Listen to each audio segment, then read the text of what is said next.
Welcome and thank you for being here, and it would be lovely if you opened our meeting.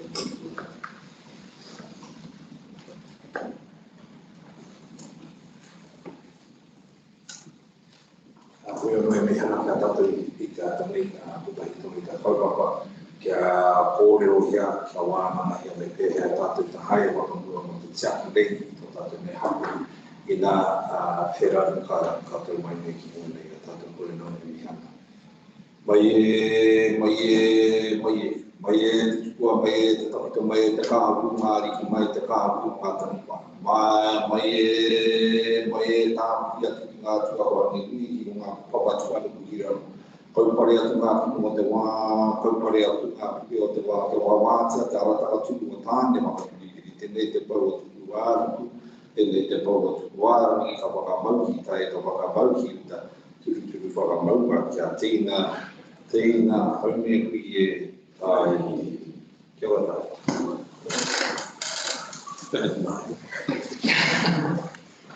We have apologies for lateness from Martin, lovely, and we haven't got anyone here for the public forum. Is there anything, items not on the agenda? I think most things we've talked about we can discuss as to general business. Conflicts of interest, and then we go on to the minutes for confirmation action on page 3. So we just need to confirm those. So I've got a movement for that. Terry and Robin, thank you very much. So then we go to the membership, which is funny because I've just seen them. Oh, right, cool. So we're on page 9, and this is the report about why we are recommending to Council that Councillor Rodley becomes a member as the Mayor. In her role as the Mayor as ex officio and is welcome at any time, but it helps us with quorum. So that is the only reason for that. So is there any discussion about that? We're just discussing, welcome Martin. We're presuming that you're happy with becoming a member of this committee if the council accepts our recommendations. So, any discussion on that? So the resolution is that we receive the report and that we recommend to Council that Councillor Rodley replaces Mayor Gowrie for the remainder of this term. I'll move that. Second it. Seconded by Robert. All those in favour? Aye. Thank you. Welcome. I tend to ask for discussion before I put the resolution, which is different to how other people work, and that somehow I get confused if I don't do that. So for me, confused is not pretty, so we'll stick to what I know. So then we get on to Gary's report. Thank you very much, Gary, and welcome to your team here as well. It's, I acknowledge that you all work really hard together, so thank you. Thank you. Okay, so we'll go on to the disconnection of the siren paging system. I've got a really short PowerPoint which I'll show you in a minute, but just by way of background, we have reached an agreement with Thames behind the scenes, and we will disconnect the sirens by the 30th of September next year, progressively. We may do some, we may do some. Bearing in mind that 9 of them, of course, are not owned by Thames, they are owned by us in the community. I believe that they may take a little while longer to disconnect. Because the babies, some communities are quite precious, so we'll be different from those. But we'll just bring this PowerPoint up just to go back and a little bit of history to show you where this all came from. So back in about 2012-13, Brendan Wallace, who was contracted by the government, is to go and sort out what the siren makeup in New Zealand was.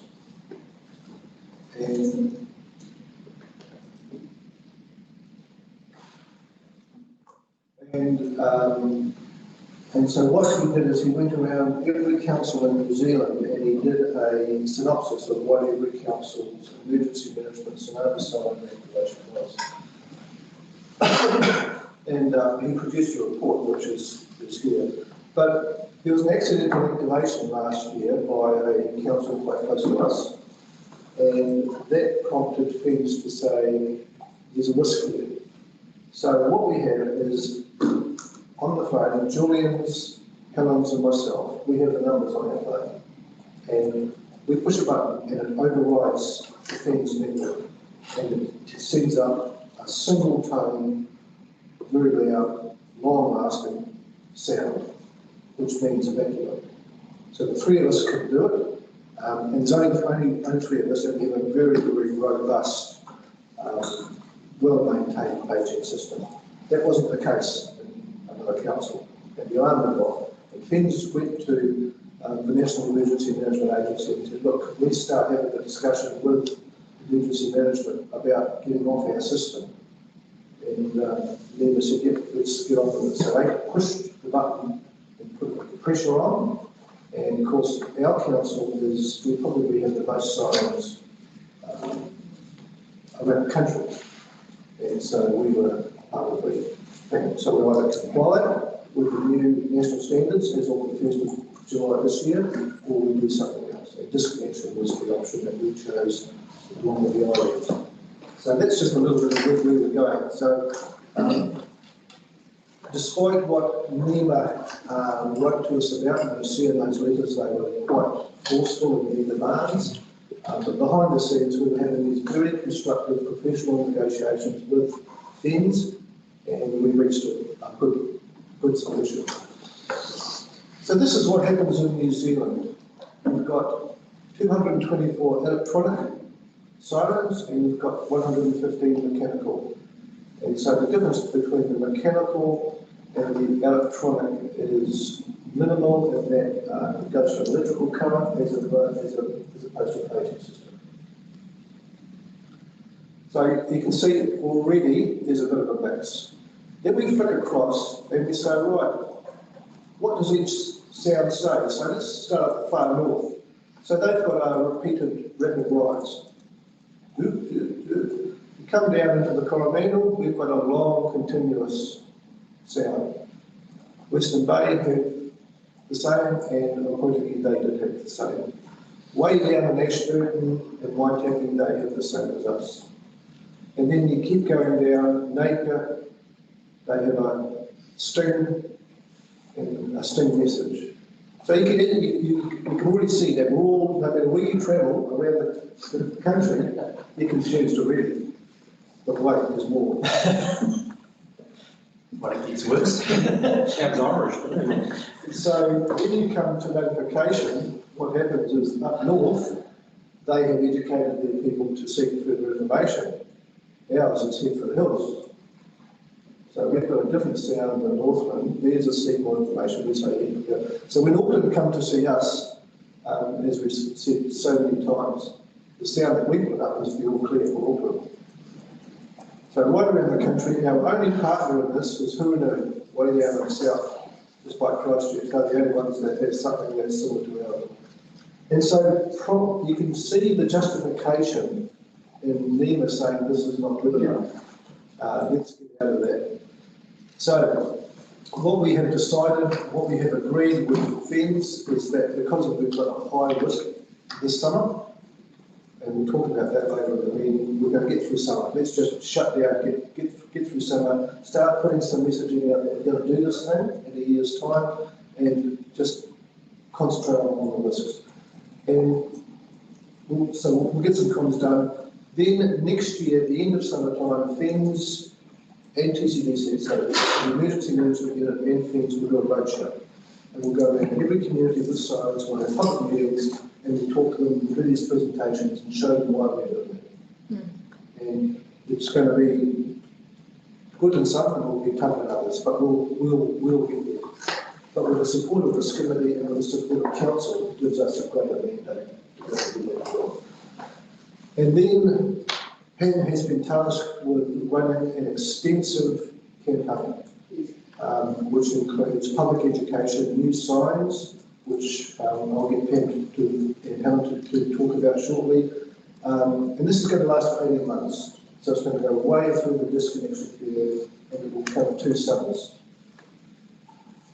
What we'll also talk about shortly is the new electronic improvements and technology improvements that have come on that will help us. The second, it's actually, we've managed to save 50,000 on this budget, so we're down to about 200,000 that we're seeing from this project. So we're in the final stages now of presenting that to council. Thanks. Yeah. So there's a madness as to why we're actually here. The indoor learning device. You'll see further on there's a report to talk about that. Once again, we started this thing in 2016. At that time, technology wasn't as advanced as it is now. The reach of the cellular learning wasn't as far as it is now. And pretty much every technology phase, including the Red Cross App, wasn't as advanced as it is now. So what has happened is we've come to a stage where we're recommending to this committee and council that we cease. We recorded, yeah, sure. That we're going to recommend to the committee that we, and to council, that we cease the project based on the fact that we now have, we reach our legislative requirements under the group plan and the National CDM Act that we will reach, and we can reach 85% of the peak population at one time. So peak population, just understanding, we're talking about the communities of like Whangamata, Tauranga, Whitianga, Thames-Coromandel. They get cellular coverage, they get good strong cellular coverage now. And it's only going to get better as the Rural Connectivity Trust put more cell phone towers and go into the small communities as time goes by. So there's a separate report to council. The risk profile report, once again, there's another report going. We did what we call a deep dive into each community. Now, this was a report that was first undertaken in 2017. So all I've done is I've picked it up and I've just gone and revised the whole thing. So we've gone into every community and said, what are your risks? So where is the industrial, we've got right down what is the industrial risk, right through to the tsunami risk. And you'll see from the matrix that we produce, we have identified what the risks are and can be mitigated. And once again, we thresh 85%, and within probably by September the 30th next year, we'll be up over 95%. So that means that all the risks that we've identified from tsunami, wildfire, flooding, all those things, we do have the ability and the capability now to do correctly. COVID-19. We're spending a lot of time with Julian's team working on the surgeon's plan. And this is more, so when we had the first lockdown, we learned a lot, we all learned a lot. And one of the big learnings, of course, was learning to work, was the frustrations working together. I'll be practical about that next. And so one of those things, part of the research's plan is how we can do that better, and we're doing really well in that space at the moment. But also, it's about the new structure of how decisions are made nationally and regionally, and also border management. So let's just say on the 26th of December, we get an outbreak at Tauranga. There's 280,000 people, plus an estimated 30% increase in visitor numbers that are talking about what are we going to do. And this is part of the planning that we're doing. Part of it is easy to just shut it down, of course, because it's but this is the same as in Whitianga. Have we got the medical resource to handle that? That's right. Yeah, so a lot of work is going on now behind the scenes is how to manage it. And this involves police and John and everything else. We had a 3-hour meeting yesterday with our emergency management, emergency services managers, and it was really interesting. it was supposed to be an hour and a half, and then for 3 hours because of all this sort of stuff that we need to deal with. So yeah, so the risks have been identified with relation to COVID. What's going to happen, who knows? It's just one of those things. We've just got to plan for it and hope for the best and plan for the worst. Youth engagement. So one of the things that happened, there was a number of debriefs from national, regional and local level, and even here at the ESC we had a number of debriefs. Every single debrief brought up the frustrations of how iwi and emergency management work together. And it was evident here with, we had the luxury of having Frank and his colleague from Hawaii Barn working with us, doing 60 to 100 hours a week, just trying to keep the fires down. But it just identified that there's an issue there that we had to deal with. So as a result of that, we've had one small delete with some of the EV leaders, and we're coming on and we're going to have another delete next week. So what I'll hand over to Frank just to highlight some of the issues that the reality of it. It's not a mountain parking, I think, or anything like that. It is a human issue. It's a human relationship issue that we have to deal with. So, good. Yeah, I think most of it's been detailed, but what we found is that I think we often operate from central government instruction as this is the norm in regards, or the expectation in regards to communications and working with a partnership with iwi. Iwi, of course, got completely different aspirations, and as they're moving towards settlement and are receiving recognition and negotiation with the Crown, there are a raft of different levels of expectations and promises, and with that is the ability to be on the ground and effectively do what they need to do without asking for people's permission, but expecting that there's a joint workforce together to be able to get the job done. And we had lots of problems with that, and as I said, there's lots of briefings, lots of mini meetings going on between ourselves and different iwi and within the team to try and figure out how that worked. But there was lots of levels of complications because of different expectations from different places. So I think this first initial meeting we've had has been good, is that everybody's on board with knowing that collectively we can move forward, and also understand that those aspirations vary in very different ways. So what we think within the EOC priorities are very different from some iwi priorities.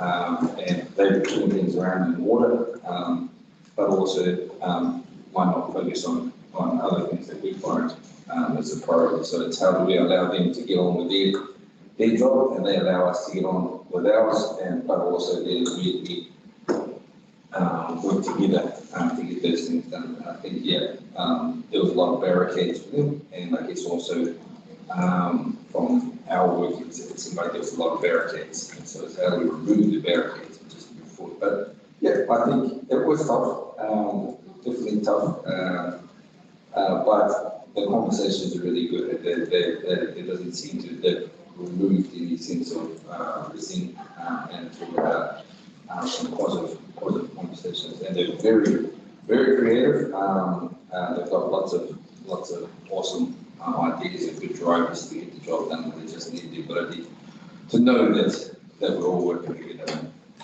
we're all the same thing. They got much better capabilities and networks on the ground, and that's what we need to think about. To get into the nooks and the crannies.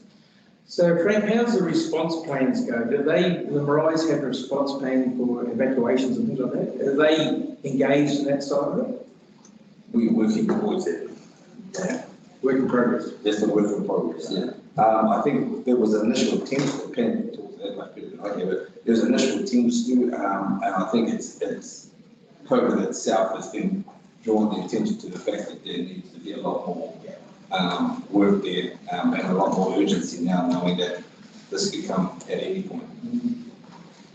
So if we have another outlook in 3 weeks' time, and the Prime Minister, whoever it is, has to put us back into a level 4 or a level 3 or something, would it be different on the ground this time? Have enough relationships been made? It wouldn't ever be perfect now, but there's goodwill enough that things would go better. Definitely. Cool. Definitely. We're in a much better space. And I think all we are at the point, well, they're not all quite at the level of readiness, but they're all at a level of preparation there to be able to have independent posts that we can all support, which will support our group, but will also enable us to support them, whether it be marae or other bastion type points. And that's what we're moving towards, is that there are stations essentially that EV operated with our support, and us having to get out into areas which are not our streets or our stretches. So that's what we're looking at. That's what they're definitely interested in. Is there anything as from a governance and council way that we can support that work? Just support it. Yeah. Big thumbs up. Yeah. Because it feels to me as if that's really crucial, that the most hard to reach people got to. It's bad English, but you know what I mean. And and if we can work together to achieve that, well then that's got to be a plus for all of our communities. Definitely. And one of the hard things was that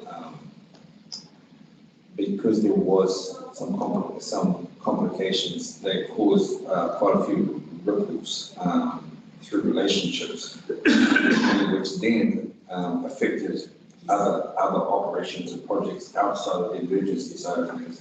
So and so people would then pull back, and he would pull back and say, well, you know, this aspect of the council operations isn't working, then we need to remove ourselves from others. So there has to be a holistic whole package that you pointed out approach has to be consistent around all council approaches. And I think, knowing that we're working with EMI in lots of different spaces, and anything that doesn't work is going to affect the next project that was working. I had a COVID test the other day, kind of quite basic actually, but you do it. How the Maori felt about testing? Is there any issues there? No, not at all. No. Very pro testing. They're all very pro testing, yeah. They're pro testing, actually not testing. They're pro testing, actually not testing. So I think they're all very much aware. Maori are very it's built in them that pandemics are an issue, and the communities are too small, too sensitive, and too vulnerable not to get involved. I think the biggest issue was accessibility and how to do that. And for a lot of them, having to come in to communities was an issue. Not only did they not want to share it, but they also, there's time and expense and other issues. But the very pro being tested. And I think the Port was making some real efforts to be able to get out into the community, and they throughout lockdown they showed different ways of ensuring that they can happen. So definitely good response. On Facebook at least, I would accept they would be on any one day if anyone needed testing. So they seem to be more active than the district health board, or they work together obviously. And then the different Maori communities communities then reached out to us and to Korowai and other agencies to ensure that we were having one port of call for services so that we weren't entering into the communities in a whole range of tsunami type ways, which would cause more problems. And so there wind up being, by the end of lockdown, some pretty good conversations going on and how to manage things. So there's a good example there of what Pat's talking about. There's a community in Manaia. So we are, from the EOC, we were supplying food parcels. Frank was directing that pretty much. So we were in there. Salvation Army were in there. Every church group in the area was in there. So they were delivering, they were in the community, driving around, knocking on doors, delivering food. And that upset a lot of people because of just security, basically. So what are you doing? I did all of this, or what are you here for? So just a simple thing like communication to coordinate drops on maybe a life. Therefore, they as a community will distribute the food to those that need it most. Yeah.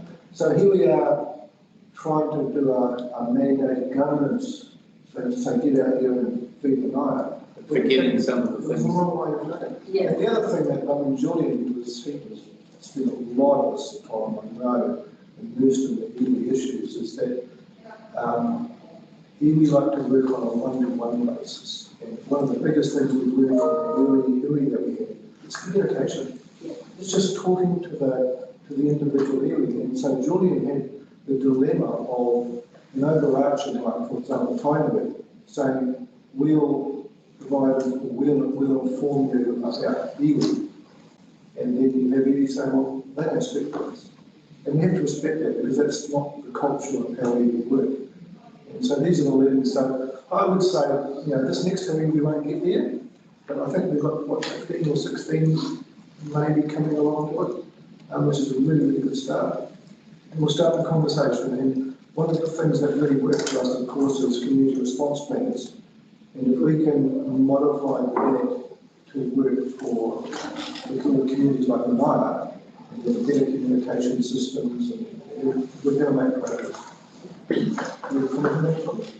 Oh yeah, look, just for clarity, in terms of the one point of contact being one kind of time events, they were one point of contact and they were a significant one, but they weren't the only. So recognising there were some challenges there, so I dealt with the Walker Alliance, Tiny Walker Alliance, which is more than one at a time. I had regular meetings with them, but recognising within the Tiny Walker Alliance, that it was never set up for this kind of model. It was set up for something totally different. Yeah. But it was a model and a vehicle that was, well, maybe we could use this. Within the Waikato, the Tiny Walker Alliance, there are treaty negotiation entities that speak up. So Parihauraki, for example, and that's probably some of the challenge at a local level here, is Parihauraki are on the Walker Alliance. Parihauraki are a treaty negotiation entity that speak on behalf of the 12 iwi in the region for treaty negotiation purposes, but not necessarily on other matters. So, of course, that's where I'm getting my advice from, but that advice is not necessarily coming from the likes of, name a couple, Ngāti Hingarangi, Ngāti Tawa, Ngāti. So those entities, are they really represented by Parihauraki? So that's a lot of the learning I took from from the response, but it was more than what happened. Yeah. And I think from what I've learned about any communication or any relationship, it has to be ongoing and it has to be, and that resourcing of that is a challenge, but two really ain't going to do it. And there has to be all kinds of different ways of linking in so that there's sort of like credit in the bank for when a challenge comes, which I think happens in any relationship. So I think if anything we can do is support it as a crucial relationship, and then there's one that's going to be crucial, because I just see risk increasing in this area and our ability to respond, whether it be fire, pandemic or whatever. It's a very important component to what we're doing. So. Yeah. Terry? Frank has a question. I get the feeling from the meetings we've had with the talking with Mara, etc., they like to talk at that level. Are we at the right level for these discussions? We're talking chief to chief. We as in this committee level, like say Sally's role. Can she fit at that level for communication? Because I get the feel that the discussions we've had with co-governments is they want to talk to the mayor, or the boss, and that's the relationship they like on the top shelf. And I'm just wondering how we feel with our communication through the structure. Is it an effective way or is it not effective way? Well, it's a good question. There are different levels of conversations that even just like ourselves, I guess, that we're interested in. And yes, there is high level CE, mayor, big chief type conversations, but there's also very much that equally very interested in the operational side of things. Because quite often the big chiefs on the operations, and so a lot of these people that we deal with, they may be big chiefs, but they're also the hands-on people. So they tend to have about 10 jobs, and what they tend to be doing is also the operations. And so they're very interested in They get up to the top through. Yes, yeah, because as I said, in most cases they are not only one and the same people, but there is a unit that does all those things. Most of them don't have the luxury of having the different tiers. It's one tier, and but they tend to have pretty good comms. So at the moment, as we found out through lockdown, they've got a whole raft of different comms going on, whether it be group chats and Facebooks and emails. Everybody knows everything pretty quickly, and especially when you're dealing with little communities like Kennedy Bay and they effectively will communicate straight back to the Iwi, whoever that is, and the other way around. So it's yep, there's a time and place, and I think we'll guide one another on. Okay, that's definitely but in most operations, it's the operational level that want to be involved in. Yes. That's where they're missing out. Julian, you wanted to make a comment? Yeah, I wanted to talk about the chief to chief. I've just come to that, but just to support Frank in terms of the conversation. So at that level, in terms of, I was having lots of conversations with the chairs of the rocket lines, and I was also getting lots of communication on time saying there was nothing coming through to us at a local level in terms of what decisions have been made. We're not hearing anything from our iwi. But I think the importance of what Frank says is that the work was getting done, the Marae was standing up, the committees were standing up, and where the rubber hits the road at that local level was probably the most important part. Well, it's not probably, it is the most important part. And in terms of are they operating and do they have a connection at the right levels, the EOC is absolutely the right level to ensure that was getting done. And some of the conversation that was coming out, so the discourse was actually less about that no one was being supported. It was more about there was probably a breakdown in communication along the chain. But nonetheless, the community stood up, the Marae stood up, the committees stood up at local level and delivered what was needed. Sometimes with support from council, other times they were going to do it anyway and they're going to stand up and do it. And it was outside of the council structures. So I think we can say to real comfort that happened.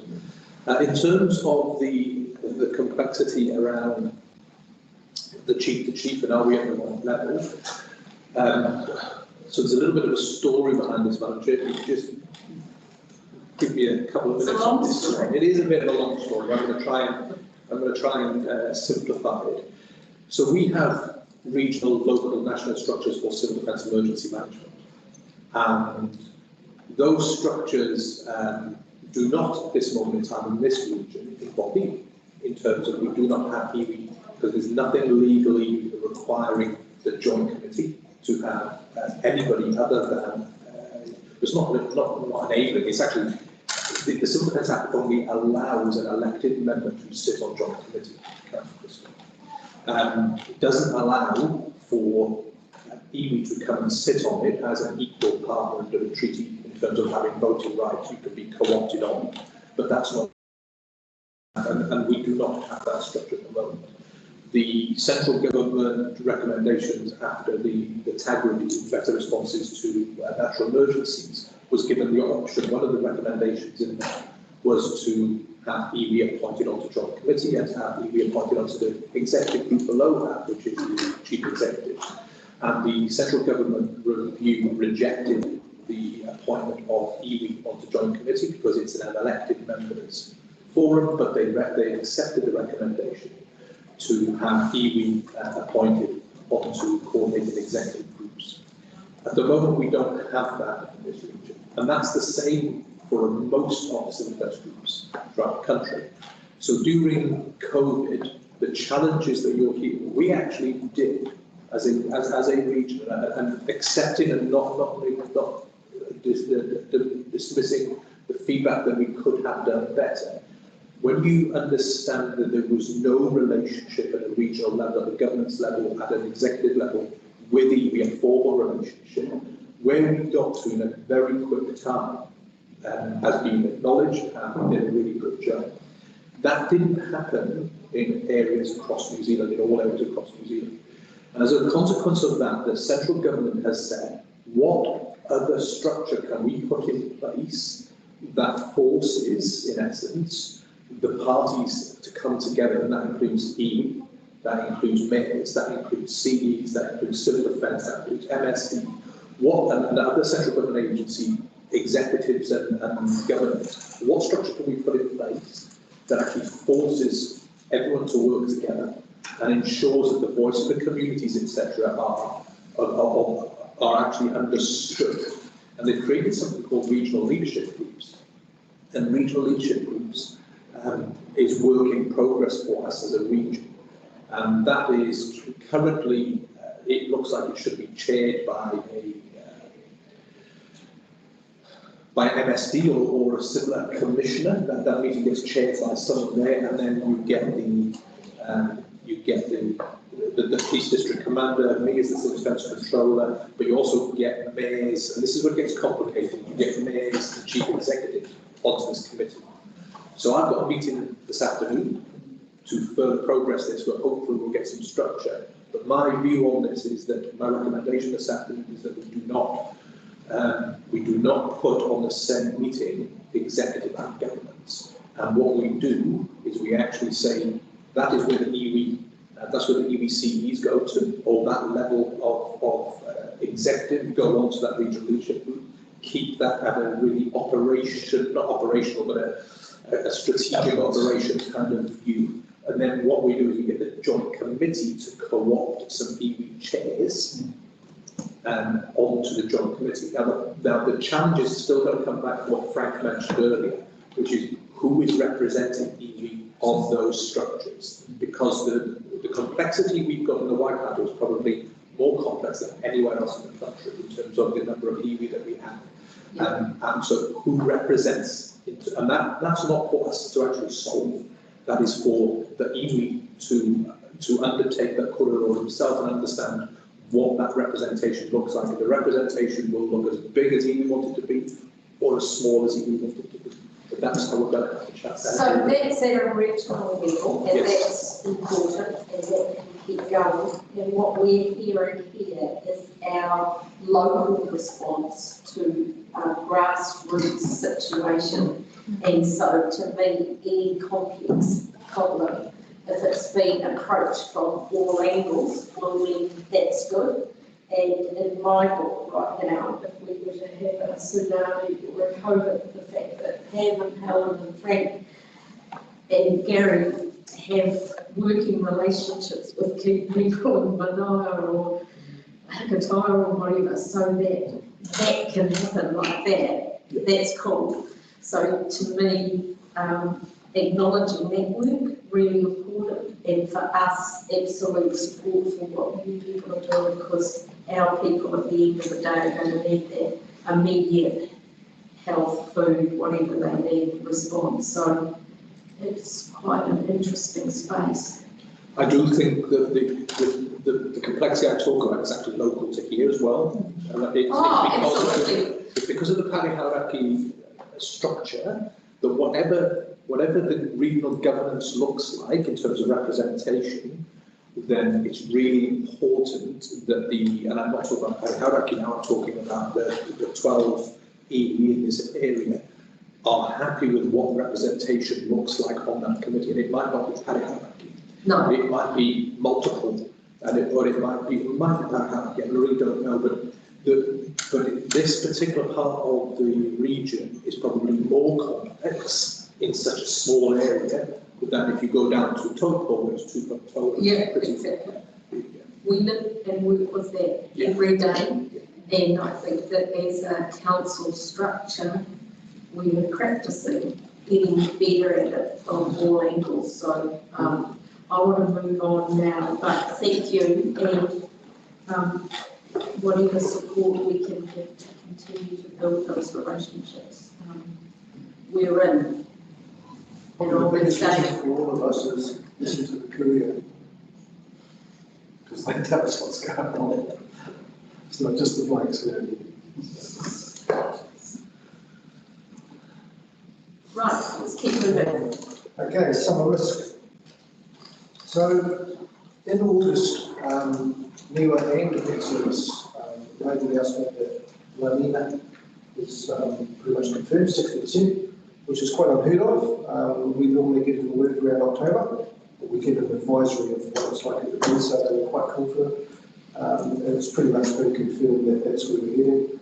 So La Nina, it's a bit of a mix in what it is, but basically for us, it's probably a damp spring, a damp warm spring. Once summer kicks in, we will dry up and have a long extended summer, and I'm talking to early May.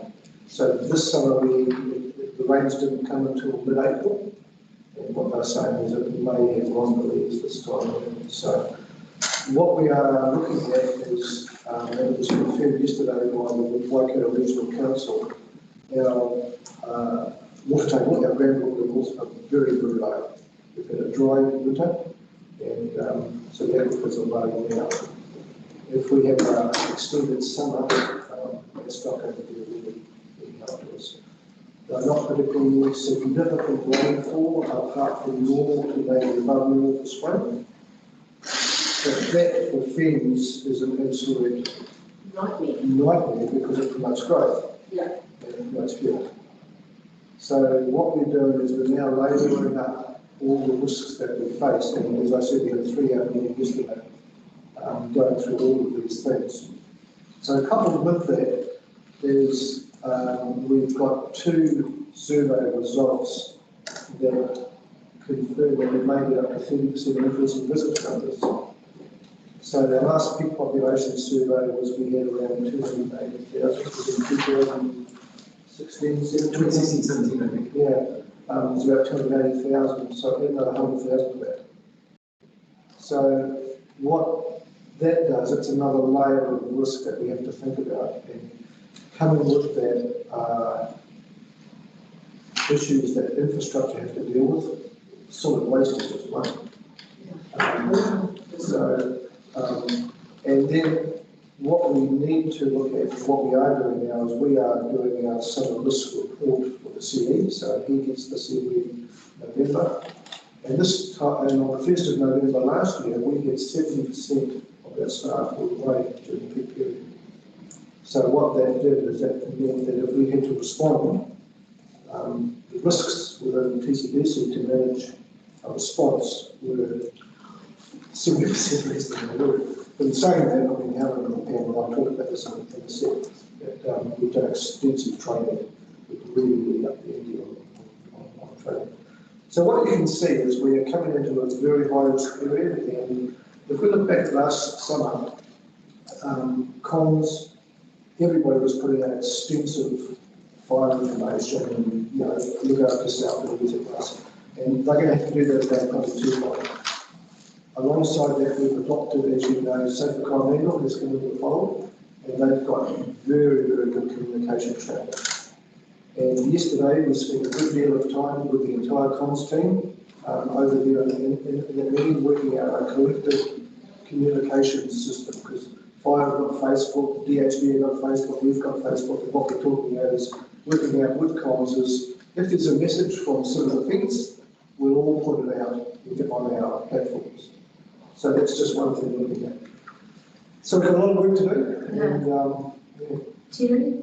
Yeah, thanks for that, Gary. It's interesting. Looks like it's going to be ditto from last year, right? The last year we did a big thing with water. It seems water's the issue, isn't it? Water for summer is the issue.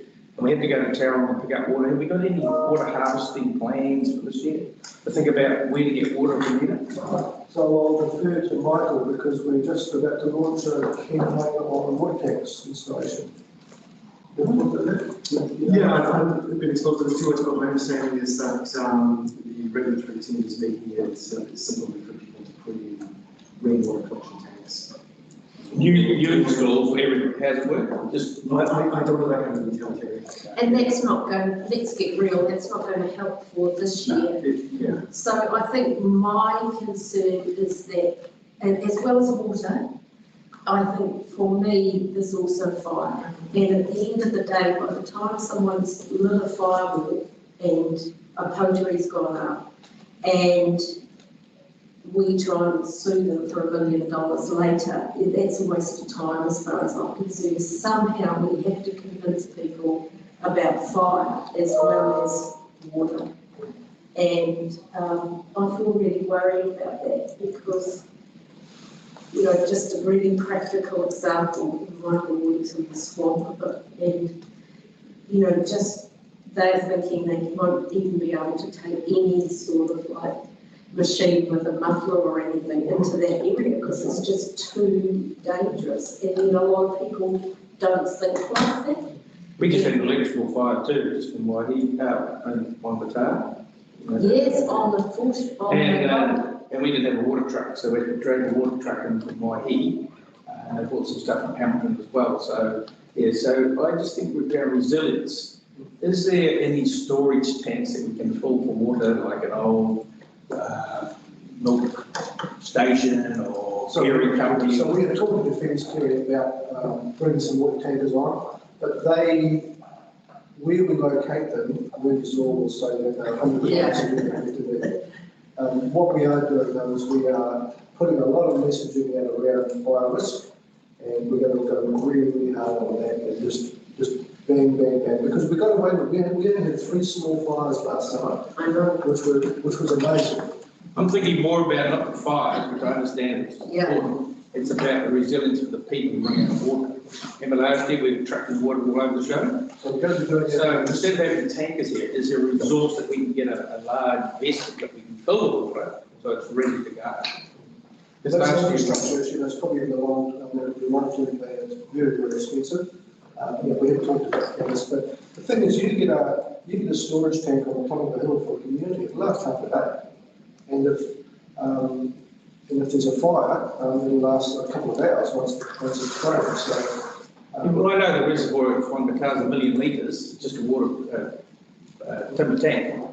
And that's that's a good resource to have when you've got a situation now for 100,000 people, it might be a day and a half supply, but when you're supplying water to small communities around the place of Australia, that's a good resource to have, isn't it? so that's an infrastructure discussion regarding long-term planning and maybe the district plan. What we're looking at is in terms of the health of people. I've been talking to Suzanne Bells from NEMO, and they have confirmed that they will support us financially again this year to do our water tank deliveries that we did last year. Right. So we pumped 1.6 million litres into tanks last year, and they're looking to do the same. They'll support us doing the same. Can we start doing that for people that are getting low in November and December before the So emergency? part of the messaging is get your tanks filled before summer, Yeah, so they can pay for those.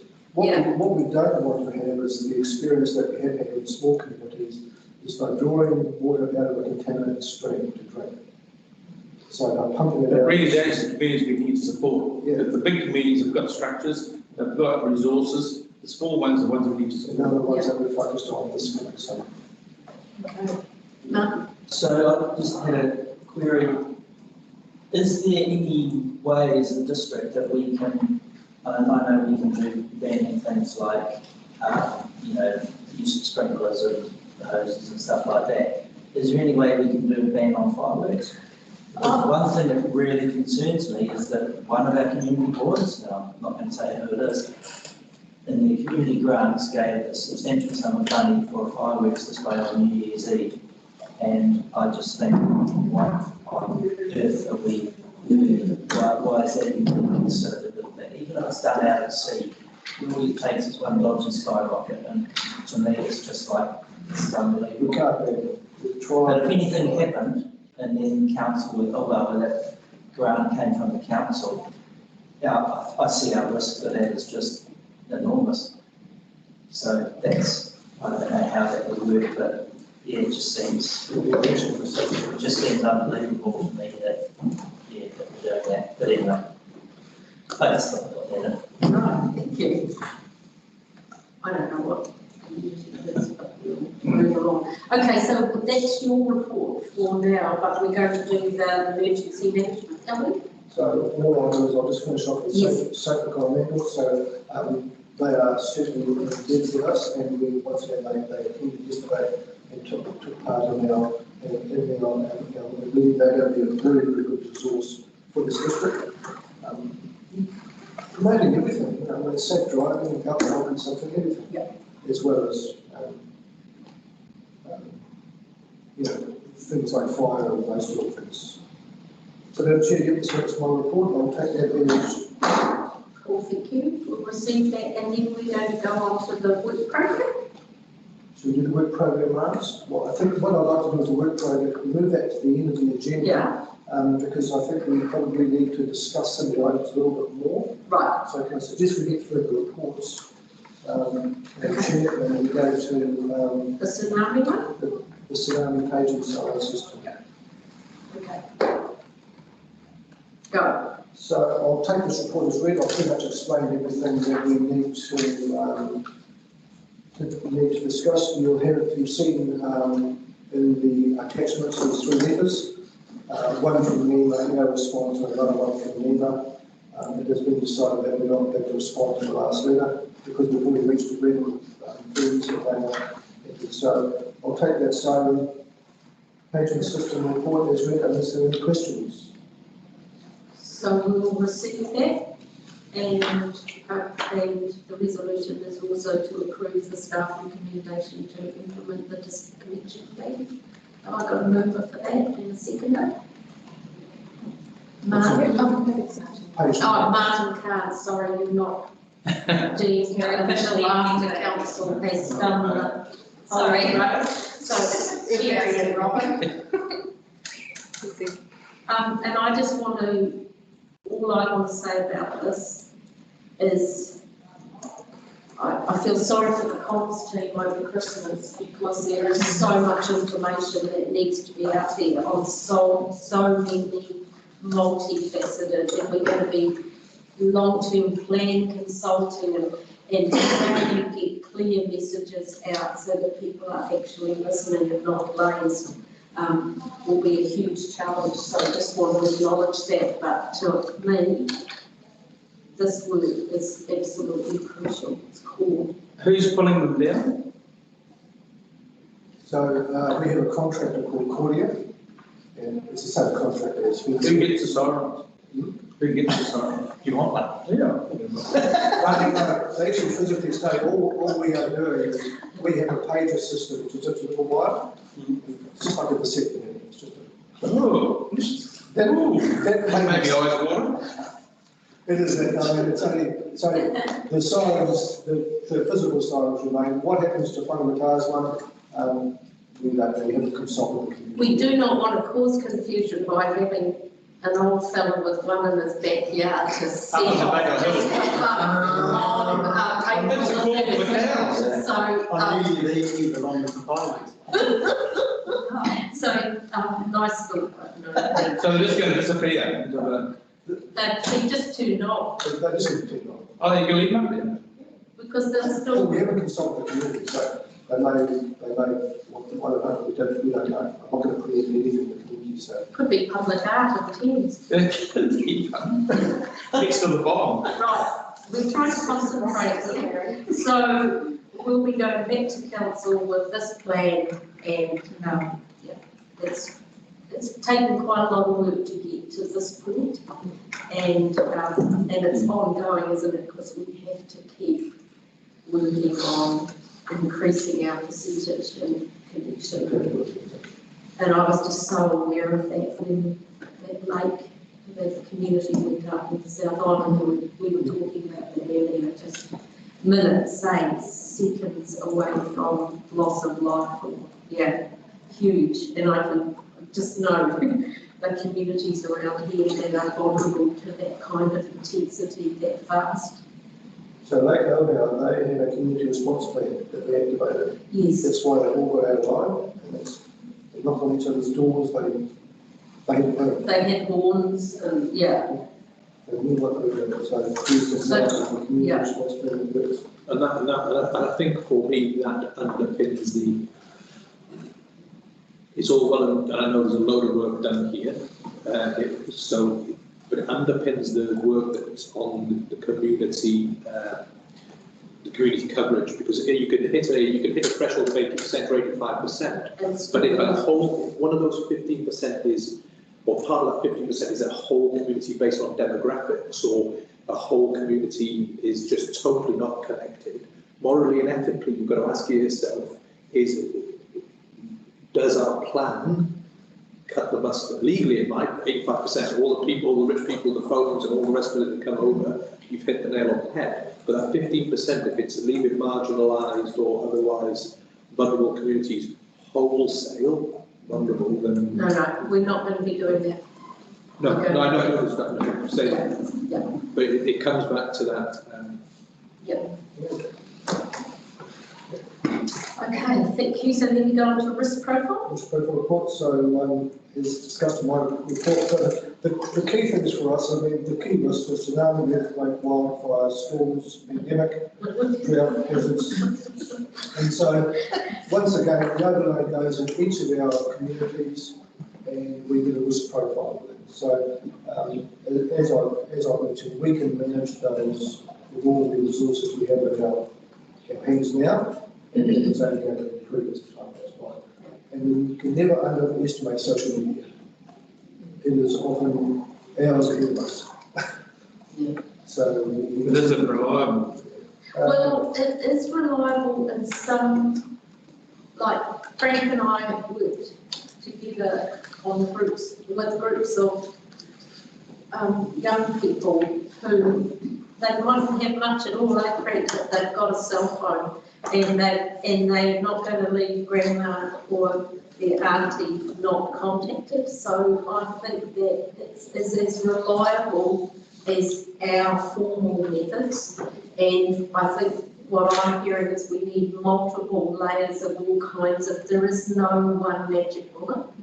So, and yes, it's understanding which one to believe when you get the message. Like WRC sends some through, we send some through, the National sends some through, Facebook's got a comment, Twitter's got a comment, Instagram says something. So which one is the one to listen to? So we have a way of managing all that through comments. There's I mean, yes, they will all send our words, but what we do is we only access the point of truth. And so if Michael puts something on Facebook on behalf of council, that is the source of truth. He hasn't made it up and it hasn't come from anywhere else. It is a fact. It's either come from me or... So your message is Facebook's fine as long as it's under your heading. We don't control what Ariana's friends say about it. I mean, that's just... But what we do is all the official organisations, so from group, name of next year's everybody else, WRC, we all have a source of truth. So we're quite confident in that, and that was also reinforced yesterday. I think that's the question, and that's the education you get out there that helps to use Facebook to put that communication through your channel. yeah, We say that. yeah, Pam, thank you. I just wanted to add to that. with every community response meeting I have or groups that I meet with, I try and link in with the moderators of that community's social page, which is usually the popular ones, which is usually the ones who can spiral out of control.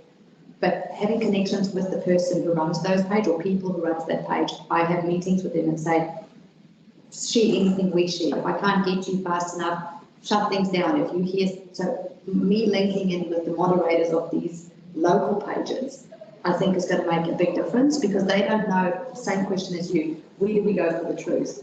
How do we get hold of you? How do we shut these things down? So they're very valuable, those pages, and we've also identified in COVID that they can be very problematic when things spiral out of control, but having access to the moderators is really going to help us share more reliable information. Yeah. Because I use the Thames grapevine to find hotspots, and then I go elsewhere for confirmation.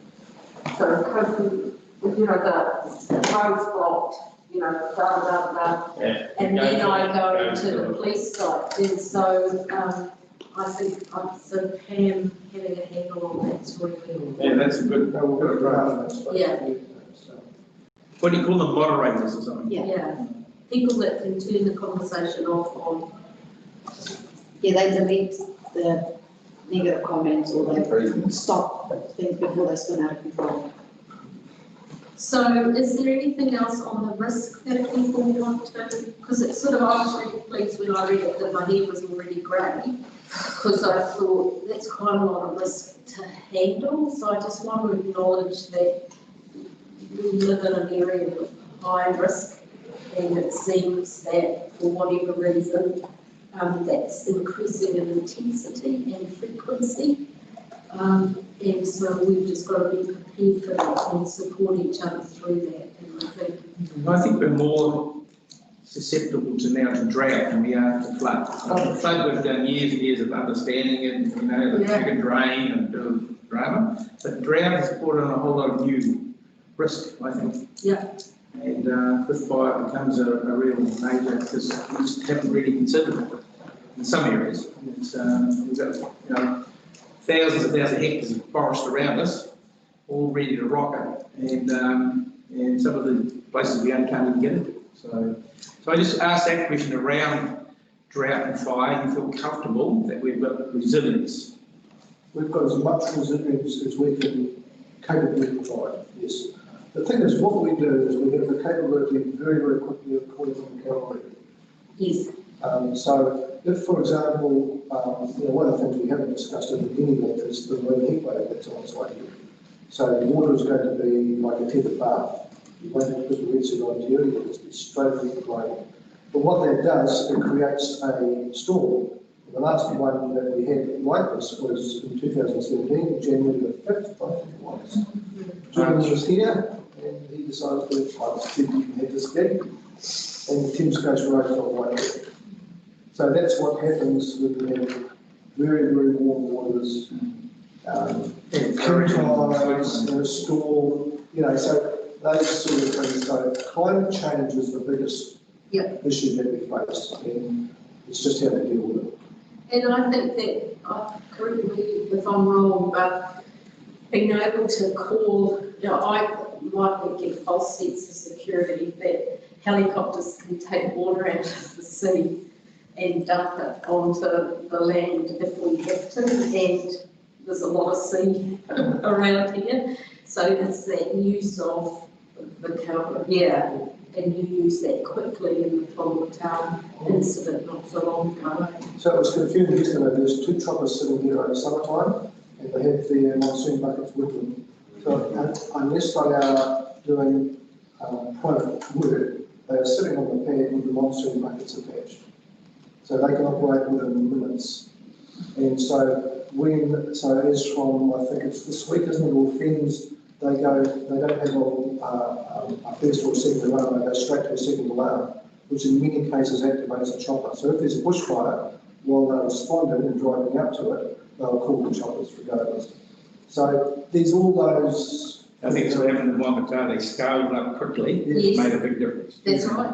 Yep, so 2 choppers went in there immediately. I think one of them was there before the some of the response teams. And that, at the end of the day, is economically sound as well. So, you know, the less time a helicopter's up in the air, it must be cheaper. Yeah. So look, we can do what we can do, but we do have the access to very good resources. It's just one phone call to Julie and we can bring the RV that they need to do across with the community. But our role, what we can't get away from is our single role in terms of emergency management is we keep people safe. Infrastructure and everything else is something that's about recovery. Our job is to try and save lives. And so that's our focus. So if something, if you have a foreseeable event, it's great. If you have an unforeseeable event, you just have to ride it out and see what we do. Right, is there anything else that anyone wants to talk about in terms of risk? Otherwise, we'll receive that, I'll move that. And someone will second it for me. Cool. Before I, shall we go now to the, to Helen and Pam? There was just the work plan attached. Anything you want to discuss there, Keith? You want to do the work plan now? Oh, no? Okay. Should we go to public excluded and do Tsunami? Right, I was just, oh yeah, and then we'll come out again and then we'll do members' reports. And then we'll do the work plan because I've got I'll second. And now we're into, just a moment, oh,